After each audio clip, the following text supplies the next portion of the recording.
Hello everyone. Thank you for tuning in to the first episode of my Candid in Korea podcast. My name is Maleeha. I am currently studying abroad in Seoul, South Korea, and I made this podcast just to help, people adjust if they're studying abroad, if they're moving, and if they have any questions about living in South Korea. I think that a lot of information out there is kind of centered around the same few things, and as I was preparing to study abroad myself, I was looking for information, but I couldn't really find anything beyond very general information. So I hope that this podcast is very helpful in helping you prepare for your move, for your study abroad program, or anything like that. So just a little bit of background information about me before we start. So my name is maleeha. I'm currently a fourth year at Georgia State University in Atlanta, Georgia. I am studying abroad at Hanyang University in Seoul, South Korea. Did I mention my major? It's political science, and I've been studying Korean for almost 4 years now. And I've been in Korea for about 6 months. I arrived in June. Before I was at Hanyang, I studied abroad at Yonsei's International Summer School. I took a Korean class and a Korean culture class there, and now at Hanyang I'm taking almost entirely political science courses. So yeah, that's my background, but we can start our topics for today. So I had two, umbrella topics that I wanted to talk about. The first one is trash, which is a great way to start out, I think. So we'll start with that. The second topic is food, and I'm much more excited to talk about that. But let's get the trash out of the way first, okay? Alright, so trash is very complicated here. I was not expecting that. I had heard that trash separation here is more specific than it is in the States. I did not understand how specific until I got here. That being said, where I live, it's not that bad, I think. We have basically 4 receptacles where we have to throw our trash, but I know in many places it's much more specific. So essentially, the thing is that, in Korea, plastic goes in a certain box, bag, trash, container, chute, if you would like to call it that. There's plastic, cans, food waste, paper, there's honestly more. What else is there? It's a lot. Off the top of my head, I can't really explain to you how much there is. However, I will say that in Korea, when you have to throw away your trash, you often have to buy specific bags that are sold specifically for your district, your gu, I believe, and then specifically for food waste, you have to get specifically yellow colored bags that you can use to throw stuff away in. You can't use the bags from other districts. I believe you will get a fine if you do that. So that's great. It makes things a lot more difficult. Coming from the States, where we just buy black plastic trash bags at the grocery store and that's it, this felt a little, a little frustrating. I haven't gotten fined, no one I know has gotten fined, but it's just something you should know before coming here. Just be prepared for that. Alright, next. So that's in the house, right? But outside, when you're walking around or whatever, it's very unlikely that you'll see trash cans, which sucks. I know I heard about this being common in Japan as well, where you don't really have trash cans out that often. In Korea it's the same, so you kind of just have to hold on to your trash until you can find somewhere to throw it away. And then a lot of times, the trash is only for disposable plastic. So if you get a coffee, from Starbucks or whatever, those cups you can throw away, but ideally it would be empty. There wouldn't be anything in it. As I have walked around, I've seen that sometimes the trash is too much and there's just or I guess maybe they're throwing it out at that time. So plastic bags are just overfilling and they're outside of the trash box, the trash container, and people will just put stuff in the bag even though it's already overfilling. I have done this. I won't say I'm proud to admit it, but it is very common for that. Although it's not ideal if you were to throw away stuff with liquid still inside. Sometimes it is unavoidable, unfortunately. I myself am a very slow drinker, eater, and all of that. So yeah, I'm not gonna admit to saying I've done this before, but it's very likely that I've done this in the past. Okay, next topic is that, so when I first came to Korea, I had to quarantine, of course. So after my 2 weeks, the second day after I got out of quarantine, I went to Starbucks for the first time.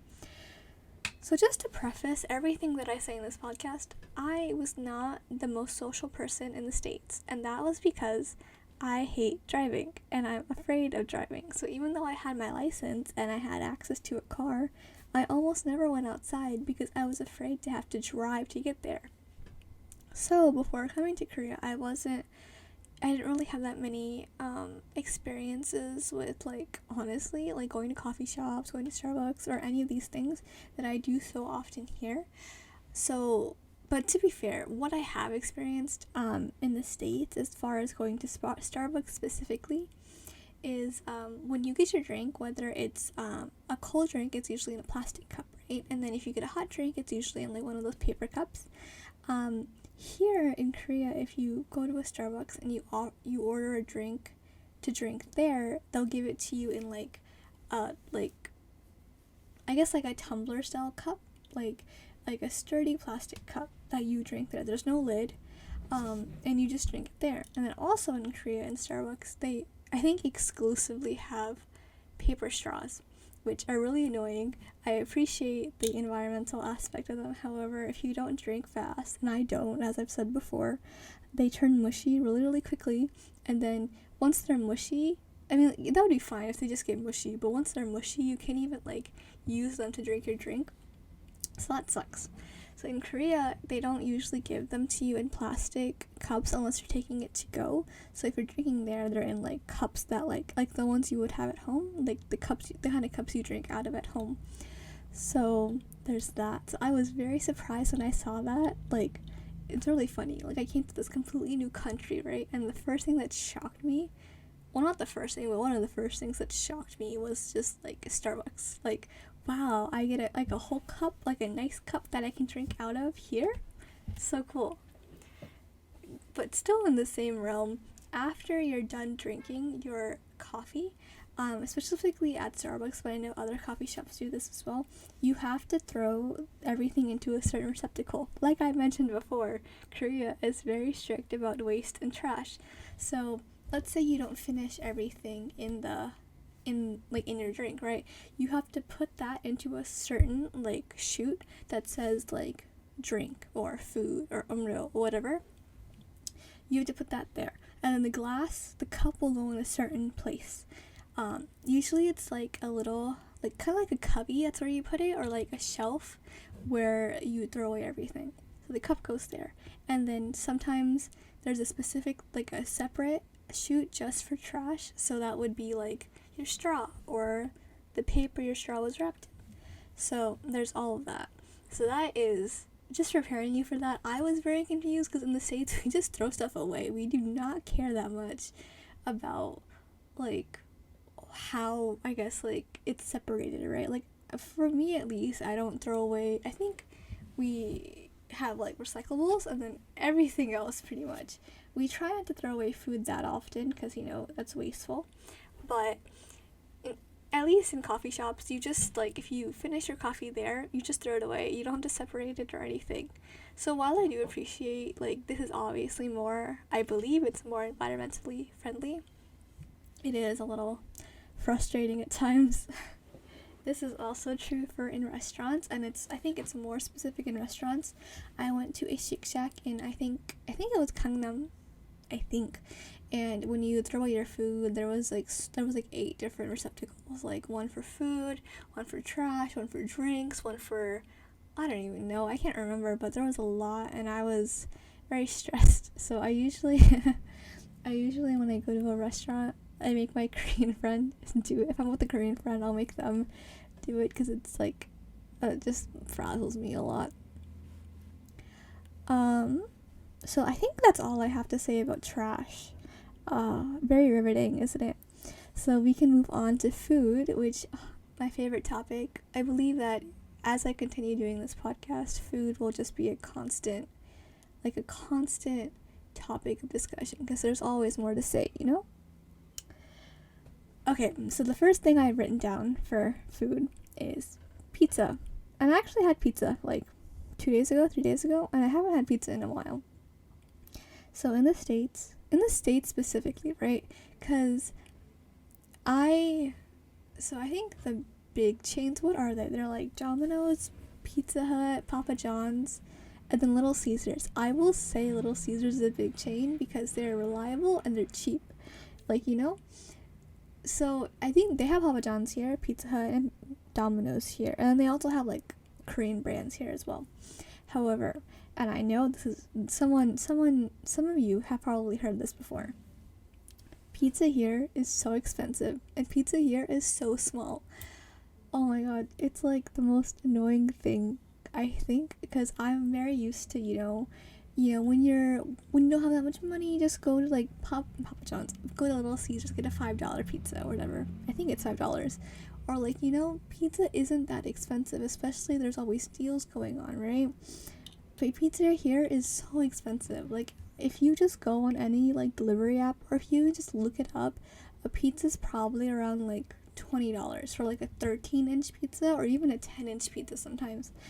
That's not a lot. It's not a lot of food at all, and it's so expensive. And like, I don't know, I'm not gonna say like it's unreasonable because I don't really know the ingredients that go into pizza, and maybe they are, I mean, I do know, but maybe they're more expensive here. I don't know. But pizza, I feel like here is seen as a luxury, whereas in America it's very much a necessity. Like, if pizza's that expensive, I'm not gonna buy it. So here there is kind of a cheaper option. It's called Pizza School, and they don't offer delivery, I'm pretty sure. That's the closest I would say you get to Little Caesars, or maybe your local pizza chains also have local pizza restaurants, I say, would have like similar deals. You can get a cheese pizza for I think 6,000 won.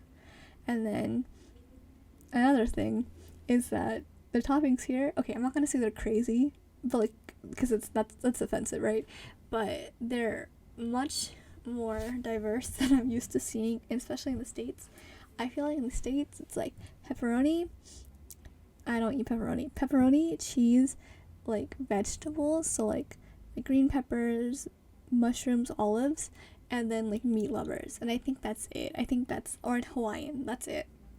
Here, oh my god, they have so many different kinds of pizza. And as someone who doesn't eat pork or beef, it's rough. There's so much meat in all the pizzas. Pretty much every pizza has meat in it, which is so annoying. And Korea isn't that, I guess, like customization friendly, especially if you're a foreigner who doesn't speak Korean that well.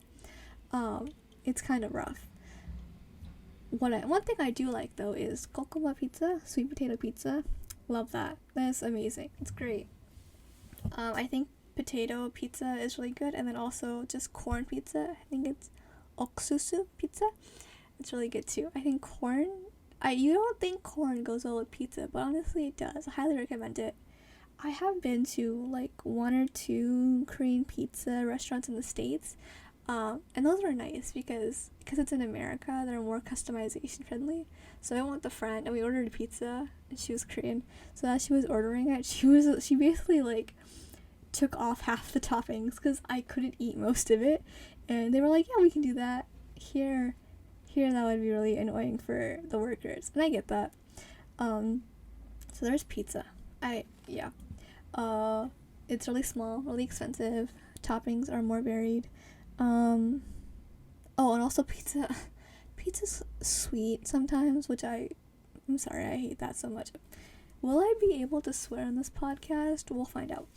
But yeah, sweet pizza just ain't it. Like, sweet potato pizza, I guess, is fine. Corn pizza is fine, but a regular pizza should be not that salty, but it should be savory, right? Why would I eat a sweet pizza? I don't know. Maybe that's just me. Okay, next topic under food is coffee. So, I dropped something. So, Korea, if you didn't know, is very, very cafe, coffee-centric. I'm not that big of a coffee fan, honestly. I pretty much drink frappuccinos and frappes exclusively. But this is the one smart thing I did before coming here was I looked up, because I don't really like bitter coffee. I had an iced Americano once, not my style. So before I came here, I looked up what is the best coffee for a beginner, essentially, or what's a sweet coffee I could drink. And there was a couple. The first was a cafe mocha on the list that I found. I've had a cafe mocha before. Maybe I just had a bad one. I did not vibe with it, so I don't order those. The second one was a vanilla latte, so that is my go-to. Whenever I go to a cafe, I order an iced vanilla latte. They usually don't understand me. I usually have to say it twice, and that's fine. I don't care. But yeah, so Korea is very coffee centric. Usually when you hang out with a friend, they'll be like, oh, do you want to go to a cafe together? Korean friends, like they'll be like, oh, do you want to go to a cafe together? Or if you just had food, they'll be like, oh, do you want to go to a cafe if you're like still hanging out? I hear that a lot of first dates happen at cafes as well. Very just cafe centric. A lot of, I'm sure people listening know that Korea has very much many aesthetic cafes. There's a cafe for every single kind of topic, like subject. There's just so many cafes, and like honestly it's great. You can always find a cafe. But it does suck if you don't like coffee, I will say that. Yeah, especially if you don't like iced Americano. I think that I guess they're called coffee snobs. I don't know if you would like it here, honestly, but coffee is just such a big part of Korean culture. And as someone who is not that big a fan of coffee, like I literally would drink Maxim coffee, like the instant stuff you buy at like H Mart, and like here it's like 50 cents each. Like that's what I would drink. I'm not picky about my coffee. I just want it to be sweet. I don't want it to be bitter. That's kind of hard. So there's that. I'm not sure if coffee here is cheaper or more expensive in the States. As I said before, I didn't really go out that much in the States. Kind of what I heard is that the base price, depending on how expensive the iced Americano is, you get a feel for like how expensive the place is as a whole.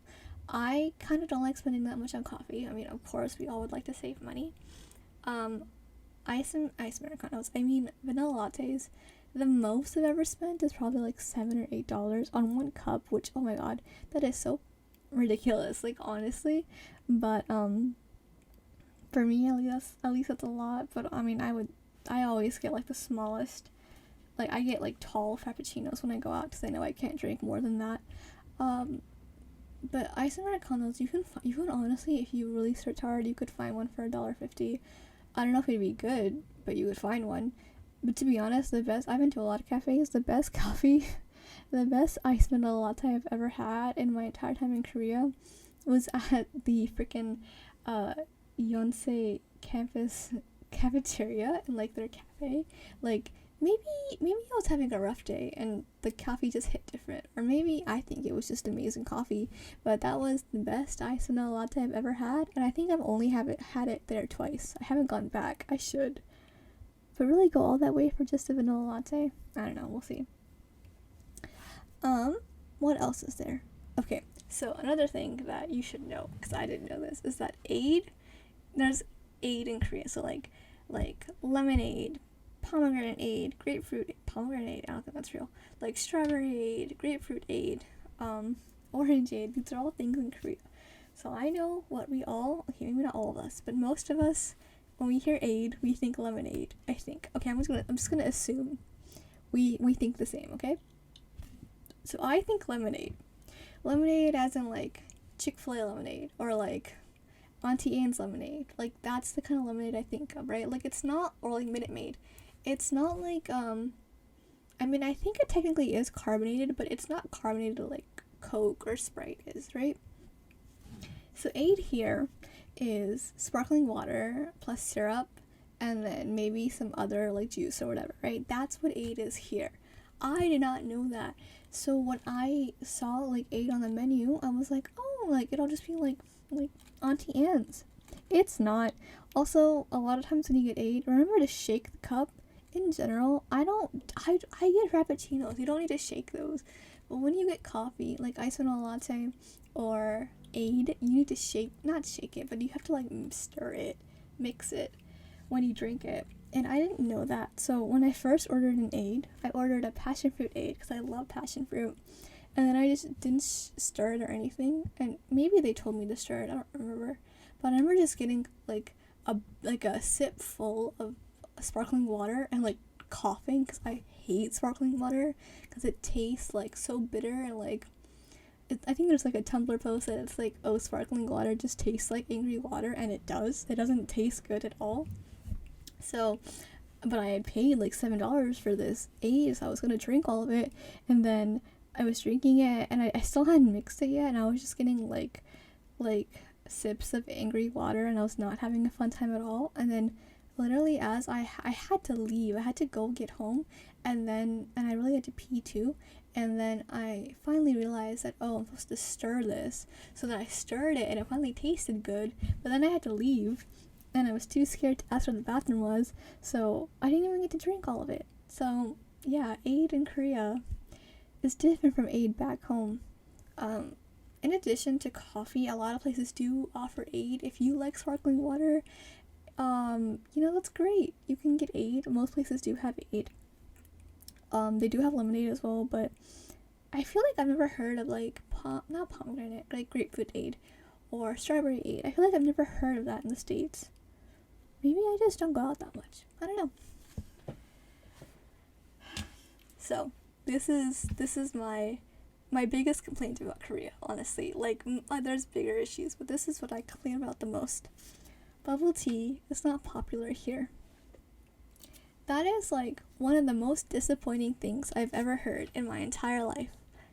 Okay, maybe not that far, but like essentially in the States, bubble tea is very much a part of the culture, I think, especially for like, I would say East Asian Americans and Southeast Asian Americans. I think it's a big part of their identity. Well, as in like, you know how food is a part of your identity, or drinks, like it is big part of your culture, right? So you do associate your identity with it. So I grew up, I went to high school and middle school in a very like Korean area, right? And so I think that from what I remember, those students would go out, give bubble tea frequently, or talk about bubble tea frequently. Even though bubble tea is from Taiwan, I think it has really resonated within the Asian American community as like the drink of choice, and it has, of course, spread out to besides the East Asian, Southeast Asian community. Like, I'm South Asian and I love bubble tea.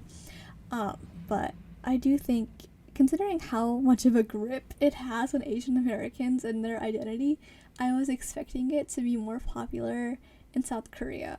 Especially, okay, this is like irrelevant, right? But I think that when they talk about like the 3 countries in East Asia that have like the most, fastest developing countries, they would say like Taiwan, South Korea, and Japan, among others, of course, right? So like, since bubble tea is from Taiwan, in my head I was just like, oh, of course there'll be bubble tea in South Korea. Like, why wouldn't there be? These countries are developing so fast, like it just makes sense. I was totally wrong. Bubble tea is not a thing here. It's not popular here at all. Like, people drink it, they don't drink it that often. Korea is very much a coffee country, which sucks because I don't like coffee. So, all that to say, if you are a bubble tea lover like I am, you'll be very disappointed when you finally come to Korea, I think. To be fair, they do have like gongcha. Gongcha is very common here. However, my drink of choice is a passion fruit tea. They do not have passion fruit, like, in this country. Like, I have looked so hard for passion fruit green tea. Yeah, they don't have it. Like, they have it, there's one chain, they don't have this in Georgia, I think, but it's called The Alley, and that has passion fruit tea, but there's only one location, and it's in Gangnam, and I don't live that close to Gangnam, so it sucks. Whenever I do go to Gangnam, I always go there, but I'm not about to travel, like, over 30 minutes just to get bubble tea, okay? Maybe I'm not that big a fan. But I will say that, one thing that I had heard before coming to Korea was that bubble tea in Korea is so much better. So that's probably why my expectations were kind of like I felt duped, bamboozled, or whatever. Because the gongcha I go to in America, in Georgia, has passion fruit green tea, they have it. So that's why I was confused when I came here, because they don't have it here. And also, I've gotten like mango green tea in the States as well from Gongcha, and the mango tea here has like bits in it. It's very common to have bits in your drinks in Korea. Another thing I should add that wasn't on my list, but I'm thinking about it now. Yeah, bits, like fruit bits, are very common, which I'm not a big fan of. If I wanted to eat while I was drinking something, well, I wouldn't, but if I wanted to eat, I would order food. So this is becoming very ranty. I'm very sorry, but like thinking about these things is getting me heated. So yeah, passion fruit tea is just not that common here. I'm not a big fan of like brown sugar and milk tea. If you do like that, you will be in luck, because that's very common here. Yeah, I know that they have like, I think at Gongcha they have like hibiscus passion fruit tea, but I kind of just want my plain passion fruit tea. Like, I don't want anything else. So it's rough for me out there, and maybe rough for you too, which is why I want to let you know. So another thing I noticed, actually pretty recently, that I think is interesting is that they don't really carry Mountain Dew here. Instead of that, they have Chilsung Saido, instead of Mountain Dew here. So you have your Pepsi and your Chilsung Saido. That's what you can get together. I'm from Atlanta, so very much Coke, Sprite for life. I don't really drink Pepsi. Chilsung cider, I will admit though, is very good. I would drink that because at least here, I mean, most countries do this, right? You're like, you want a Coke, or you want a cola, and then they'll have Pepsi, and I'm like, I don't want Pepsi, I want Coke. So there's that. But yeah, so chill some cider, there's that. What else? Also, something that I realized is maybe, unique to America, they don't have free refills on drinks here. Now, as I've stated before, I'm a very slow drinker. So, I never get to utilize free refills most of the time. But here, pretty much, if you order a soda, you order a can, and then if you want more, you would have to order another. It's not free. And I think this probably has to do with, restaurants having, like, fountain drinks, whereas in Korea, it's very much like a bottle, a can. So the price will definitely be different. But here, I think one thing that I like is that when you go to a restaurant, if you order one Coke, they'll give you 2 glasses, because they'll just assume, if you go with a friend, they'll assume you're drinking it between the two of you, which I appreciate, because a lot of places, both in the States and in Korea, require you to get one drink individually. I apologize for the background noise. They require you to get one drink individually, but that's nice, because I can almost never finish a whole can of soda, because my mom conditioned us to only drink half, me and my brother, but it helps a lot. So another thing about restaurants that I wanted to mention, this is imperative. If you listen to nothing else I say today, please listen to this. So when you go to a restaurant, usually they don't give you utensils, and that's because if you pull out the there's like a drawer on the table you sit at. If you pull that out, there are utensils there: chopsticks and spoons, and then paper towels. Most restaurants don't have forks. I know it sucks, but they just don't. So I felt really stupid not knowing that there was a drawer, and the first time I saw it, I was shocked. It's always the little things in different countries, I think, not the big things, not like the language barrier or like celebrations. No, it's like when you go to a restaurant, you have to throw away your coffee separately, or if you have to open a drawer to get your utensils. So there's that. And so then also at restaurants, I think many times, as long as a place isn't that busy, they'll just tell you to sit wherever. Very different from the States, when you have to wait for a hostess to see you. No, you just walk in and they're like, go sit anywhere, because as long as it's not busy, you can sit anywhere. Why would it matter, right? And then also, when you go to a restaurant, there are usually buttons that you can press to get the waiter's attention, which is so much nicer than just like waiting for the waiter to come back. You just press the button and then you can order, and then if you need something else, they will come to you. Something funny that I think I should mention is that if you go to a restaurant where they give you the utensils themselves, there is no like drawer to get them. and you drop the chopsticks. So dropping chopsticks in Korea, like pushing them off the table, is usually an indication that you're drunk. Like in dramas and stuff, that comes out a lot. So I went to a restaurant with my friend and I dropped the chopsticks like 3 times. I was not drunk. I don't drink alcohol, but yeah, it was really funny because I kept dropping them. So there's that. Another thing with restaurants is that a lot of restaurants just have their specialty dish, and then besides side dishes, they don't serve anything else, which is kind of different. Whereas if you think in the States, like Cheesecake Factory, like look at how big their menu is, or like even like Chili's, like there is obviously a certain like kind of cuisine they cater to, but their menus are so long and so different. Like even IHOP, like their menus are pretty big. In Korean restaurants, oftentimes it's like they have their specialty dish, maybe a variation of that, their side dishes, their drinks, and that's about it. So, that's something different, but I think it's good because you get to experience a lot of new restaurants. Whatever you're craving, you wouldn't have to go to the same restaurant. That being said, there are restaurants that do have large menus, as I mentioned before. I don't know exactly what they're called. If I do find out, I'll leave it. I'll make a note of it either in the description or on the screen. But yeah, most places have kind of small menus. And then my last point for today, unless I think of a story along the way, is that spicy food here is not like spicy food in America, or at least that I'm used to. I'm used to South Asian spicy food, or not even just that, like Latin American spicy food. That's what I'm used to, I would say, that I eat the most often at home. Spicy food in Korea is sweet spicy. So I'm good with spicy food. I would say out of my family, a family of all South Asians, I'm probably the best with spicy food. And our food is pretty spicy. But coming here, I was really excited to eat spicy food because I know Korea is known for their spicy food. But since it's sweet, it's honestly for me a lot harder to eat. I'm not a big fan of spicy food to begin with. Spicy food. I mean sweet food. I like sweet drinks, and that's it. I don't like sweet food. So it's kind of just hard for me to eat because it is so sweet, and with the spice, I feel like it hurts more.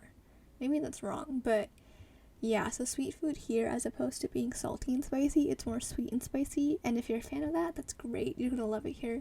For me, personally, not a big fan, so, yangnyeom chicken, not it for me, really isn't. But, yes, so there's that. I will say that of most of the Korean friends I've made in Korea thus far, most of them are not good at eating spicy food, which is really disappointing because I love spicy food. It's also disappointing because a lot of Korean spicy food is sweet.